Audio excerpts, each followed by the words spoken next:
As you can see, coracoid ligament consists of two parts. The medial one is conoid and the lateral one is trapezoid. And the another ligament is acromioclavicular ligament, which spans the AC joint, and also the coracoid ligament, which forms the arch.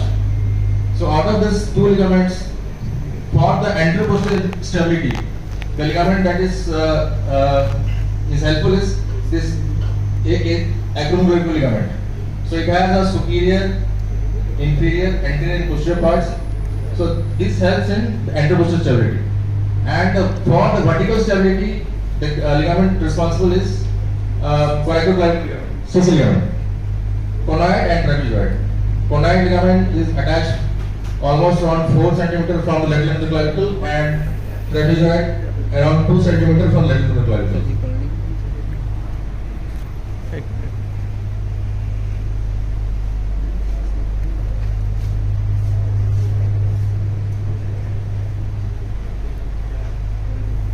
Coming to classification, so the most accepted classification is NIMS classification of distal clavicle fractures.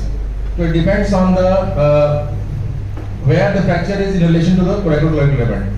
Type 1, the fractures occur distal to the coracoid ligament, that is trapezoid and conoid, and involves minimal flexure displacement. The AC joint is intact. Type 2, the fracture occurs medial to the conoid ligament. Second picture. And type B, the fracture is in between the conoid and trapezoid part. And type 3 is the extraarticular fracture, that it is distal to the CC ligament and the fracture is turning into the joint, that is type 3. And type 4 occurs in pediatric patients. The physis and epiphysis remain adjacent to the AC joint, but there is displacement in the junction of the metaphysis and physis. And type 5, a small inferior clavicular ligament is remain attached to the CC ligament. So these are the 5 types according to this classification. So another classification that was published in JBJS is Robinson classification, which was found to be more reliable considering the intra-observer reliability. So this ligament, this classification basically divides into cortical alignment. The cortex is intact, and there is a breach in the cortex. Type A is extraarticular, 1 is extraarticular, 2 is intraarticular.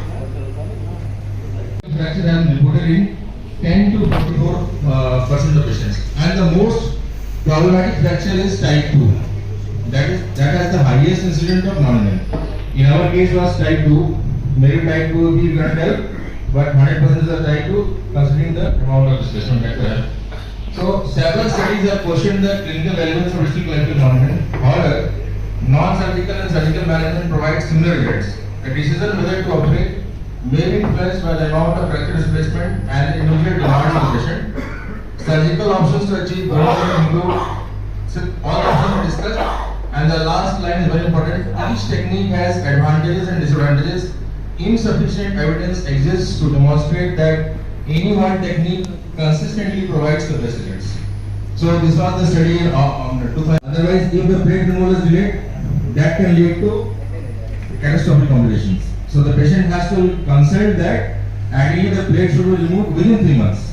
In our case, I had consulted, but because of his personal problems, he came to me after 23 weeks. But even then, results are fine.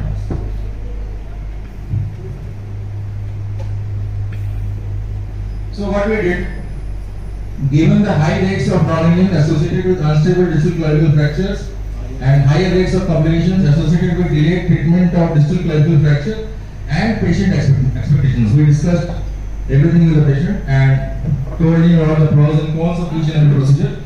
And then we finally decided to intervene surgically. And what we did, we applied a long 7-hole hook plate, because small hook plate is for AC joint dislocation. If you want to fix the fracture, the plate should be long so that the stress is distributed over the clavicle. So these are the pictures: immediate post-op, 1 month post-op, and fracture evacuated with mild subacromial osteolysis. So that is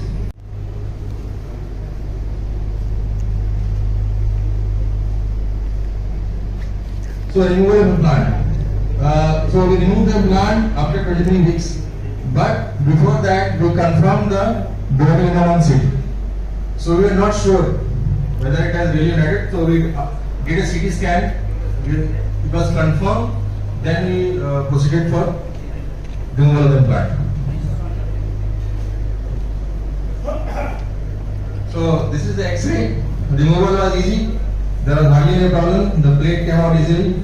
So bone was united, and the CCD is around 9 mm. So that is normal. So that indicates that there is no ligament instability. Hook plate has one more advantage, that it also helps even if there was an injury. It must be coracoid, because seeing the amount of displacement, coracoid ligament must have been injured. But proper application of hook plate also helps in natural healing of the ligaments.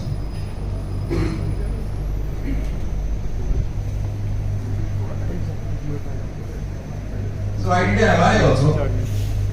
I took help of our HOD sir, did an analysis, and he was quite kind enough to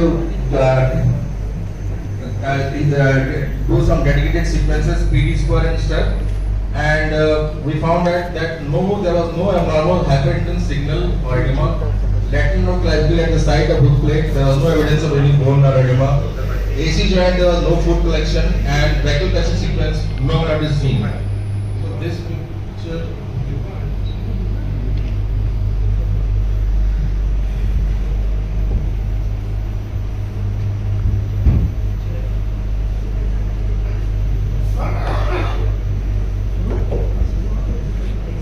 These are the brachial plexus images, brachial plexus sequences, and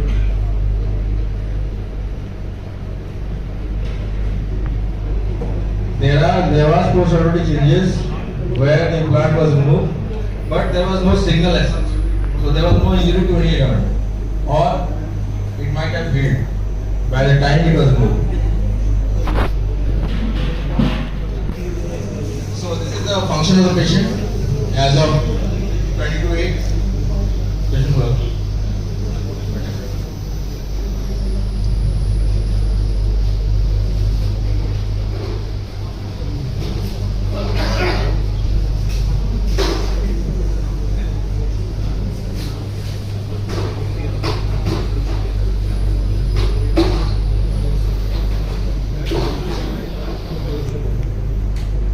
So here is your patient. जैसे जैसे मैं दोनों करते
Sir, my message is that still we are not sure which twisting is the best, but it should be titrated to the circumstances where the surgeon is working. So any procedure done well. But you use the costliest one. Use the costliest one. I'm talking about the tape and registration. I'm comparing with that. Doctor के patient हैं उनको अंदर ही वापस ठीक है उधर ही बैठे हैं पीछे Indian. I order Indian. Yes. Yeah, we Indian.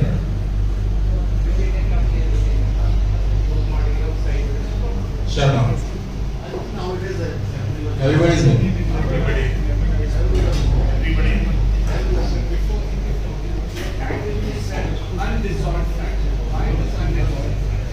There are several methods and the results are good. And the question number 2,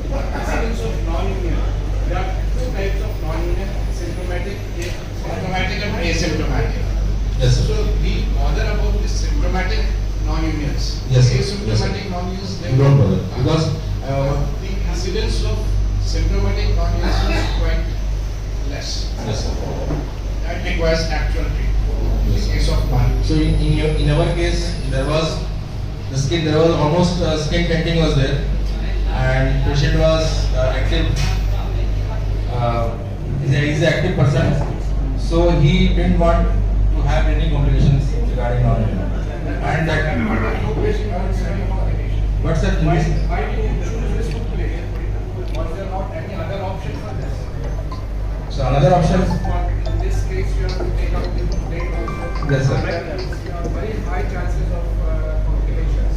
Yes, sir. Considering the cost factor, we opted for this. So, patient expectation and financial means. Can I ask, President, can I ask one question? Yes, sir. What do you think the role of hook plate in acromioclavicular dislocation versus fracture acromioclavicular? Where will be better? It is good in both acromial distribution also and lateral and clavicle also. Yes, sir. Actually, Sir, I think there are studies in which they have used in both and they have found good results.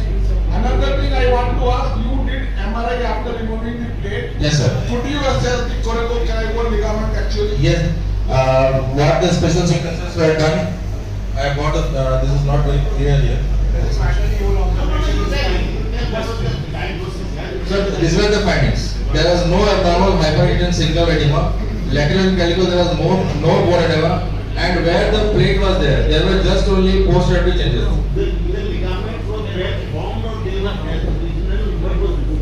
What? We do not know anything about it, whatever radiologist tell us, we What sir showed me and told me that there was no any what he told me that there was no hypertension signal. So that means there was no injury treatment. But there were post-operative scanning was there. Okay, I'll answer your question, Rajiv. You asked question that what is the role in AC joints and the lateral trauma? You know, I personally was using it a lot, but I stopped using for the lateral fracture acromic clavicular joint. Now there is a different type of this plate, hook plates, which are low profile and like a small like a coil type of. There are three types of plates.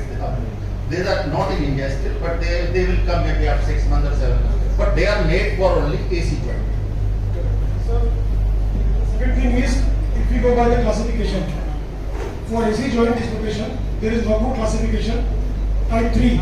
Type 3 and onwards, we can use AC, this thing, AC plate. For lateral clavicle, there is another classification, type 1, type 2 and type 3. In type 2, there is type 2A and 2B. In 2B, we can use this anorbital what is 2B. In 2B, there is fracture of the lateral clavicle, but that fracture is medial to the choroid and trapezoid part. And since there is bending, so we can use this AC plate in type 2B, fracture lateral clavicle, and AC joint dislocation, type 3 logbook classification, and onwards.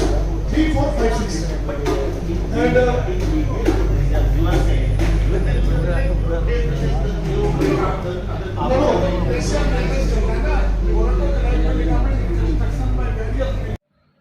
Start.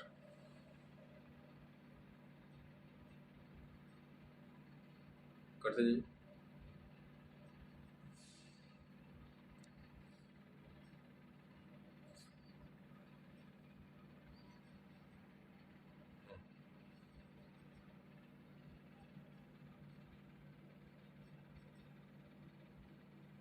ठीक, thank you.